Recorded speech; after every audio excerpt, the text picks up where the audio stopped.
Setiap imperium besar dalam sejarah pasti jatuh. Romawi, Mongol, Ottoman, Inggris Raya, semuanya terlihat abadi. Tapi semua mengikuti pola yang sama. Lahir, tumbuh, berjaya, lalu hancur dari dalam. Dan sekarang, tanda-tandanya semakin jelas. Amerika mungkin sedang memasuki fase akhirnya.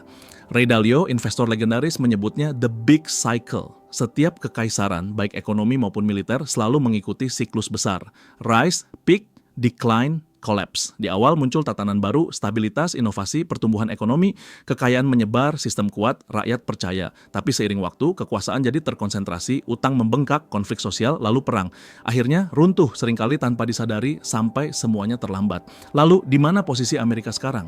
Menurut banyak analis, Amerika sedang berada di fase kemunduran dan buktinya ada di depan mata. Utang negara luar biasa besar, polarisasi politik dan konflik sosial makin ekstrem, kesenjangan ekonomi makin besar. Dunia mulai berani meninggalkan dolar, sesuatu yang dulu tak terbayangkan. Militer makin terbebani secara global. Semua ini adalah tanda-tanda klasik yang juga terjadi sebelum Romawi runtuh.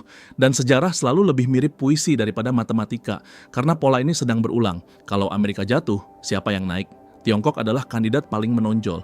Mereka punya ekonomi besar, kekuatan militer yang tumbuh pesat, dan teknologi canggih yang menyaingi Silicon Valley. Tapi bukan cuma Cina. Aliansi seperti BRICS mulai membentuk poros baru. Mereka mendorong kerja sama ekonomi tanpa dolar, membangun sistem pembayaran sendiri, dan perlahan menggoyang dominasi Barat. Dunia sedang bergerak menuju tatanan multipolar. Bukan satu negara superpower, tapi banyak blok kekuatan yang saling bersaing. Sebuah dunia baru sedang terbentuk. Pertanyaannya, kamu siap? Kedengarannya jauh dari kehidupan kita, tapi justru sebaliknya. Kalau sistem global berubah, efeknya bisa terasa sampai ke harga beras, nilai tukar rupiah, dan masa depan pekerjaan kita. Investasi jadi lebih tak stabil, sistem keuangan diam-diam bisa berubah total. Dan mungkin kita sedang menuju era mata uang digital, sistem desentralisasi, dan kekuasaan tanpa negara tunggal. Tapi di balik semua kekacauan ini, selalu ada peluang. Kamu bisa jadi korban atau jadi pelopor. Sejarah tidak menunggu orang yang ragu. Mungkin kita sedang menyaksikan akhir dari satu babak besar peradaban manusia.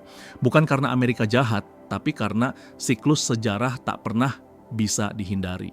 Romawi pun tidak sadar saat mereka jatuh, tapi kamu bisa lebih siap dari mereka. Follow Nexora Insight, karena masa depan tidak datang tiba-tiba. Ia datang mengikuti pola.